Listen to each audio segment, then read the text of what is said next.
Well, for more insight into US-Vietnam ties, I spoke to Marc Mealy. He's Vice President for Policy at the US-ASEAN Business Council.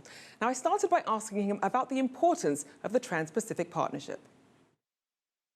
I think the visit, first in its totality, I think is really going to be one of President Obama's, the administration's legacies. You know, the way this relationship has evolved during his time, I think will really be something people will be talking about for years to come. TPP clearly is, I think, one of probably the three pillars of this evolution of this bilateral relationship. For Vietnam, TPP is going to, once it goes into force, is going to be sort of an international gold standard. It sort of signifies to companies all over the world that Vietnam is one of the best places to do business. It'll certainly be a catalyst for additional U.S. investment in Vietnam in the future, and probably will even stimulate more Vietnamese investment, eventually even coming to the United States as well. And what are the other two prongs that you think could be a real centerpiece? I think, this relationship we've seen, I think the economic piece really evolve. We've, of course, seen the relationship grow in terms of nuclear energy cooperation, I think will be a real pillar. And then lastly, with the recent announcement of the ending of the ban on lethal weapon sales, I think in the longer term, we'll see the defense and security relationship move forward in a higher direction as well.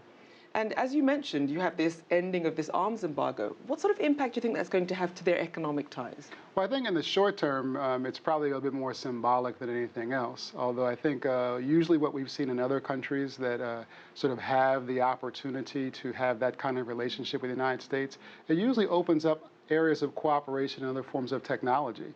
Going forward. And since we're already seeing a lot of technology investment going into Vietnam in sort of civilian areas, I think the defense area will be probably one of those emerging areas in the future. And you mentioned some of this growth that we're seeing there.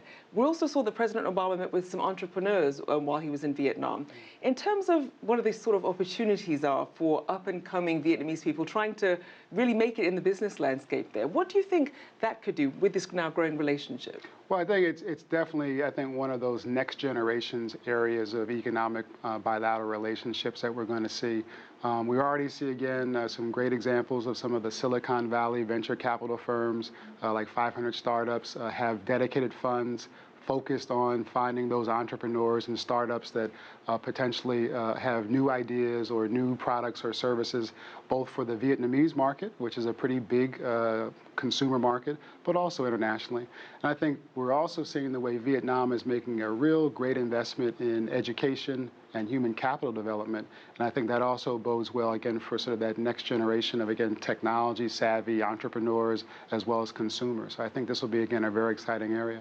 Now, we also have our tried and true companies like you have Boeing and GE, and we saw that many business deals are being announced during this presidential visit. So do you expect that momentum to continue with more of these deals coming with Vietnam in the future? I do. I mean, I think, you start with the fact that if, global companies are always looking around the world where the growth in the world is. You certainly find it in the region of Southeast Asia where Vietnam is located. I think Vietnam will continue to do well in sort of capturing its fair share of investment flows going forward. TPP, again, going into force, I think will represent some very unique opportunities for coming. And we're already seeing having that sort of kind of impact where Vietnam is being looked at as a real preferred location for investment to tap into the ASEAN regional market, which is a very dynamic and growing market, but as well as, again, Vietnam as a place where one can locate to really sell to the global market as well. And with this opening up and this competing in the global market, Vietnam is obviously not the only country trying to appeal for this U.S. investment. Who do you think Vietnam's biggest competitors would be? Well, it really varies by the sector, but I would say, for example, like in the emerging area like medical devices, which is, again, a very popular area for companies now looking around the world to where they might want to locate. Malaysia is probably their biggest competitor in the region, as well as, again, there's other countries around the world. In the auto parts space, for example, an area that Vietnam is developing some capacity in, their neighbor Thailand is also a very, very well place for the auto sector. So I think, depending upon the sector, Vietnam's got competition both from within the region, so to speak, but as you said, I mean, there are countries all over the world that are going to be competing for these kinds of investment opportunities, and that's really what Vietnam will have to benchmark itself against. And just quickly, Marc, as we wrap up here, in terms of some of the biggest challenges you think in this US-Vietnam economic relationship, what do you think some of those could be? Well, I think, going forward, Vietnam is going to be rapidly kind of evolving its economy going forward. And I think there's three areas where Vietnam in the future, both government and business, will have to sort of figure out to find the good balance. And this is where, again, I think the U.S. could be helpful. Number one is they're really going to have to make sure they create really good social safety nets, as well as maintain strong investment in both higher education and as well as vocational training. That's going to be really important for Vietnam's economy going forward.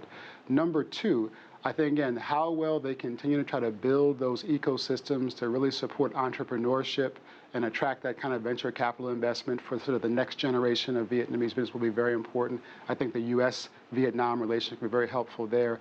And then lastly, I think Vietnam's policymakers, as they've kind of experienced becoming more global, they've already sort of seen what it's like to try to find a really good balance between sort of the financial system and the financial economy, but also with manufacturing, technology, and also industrial and agriculture. So I think finding that good balance for Vietnam's growth is going to be very important over the next 10 years or so. If you like what you just saw, follow us on social media and visit our website, cctv-america.com.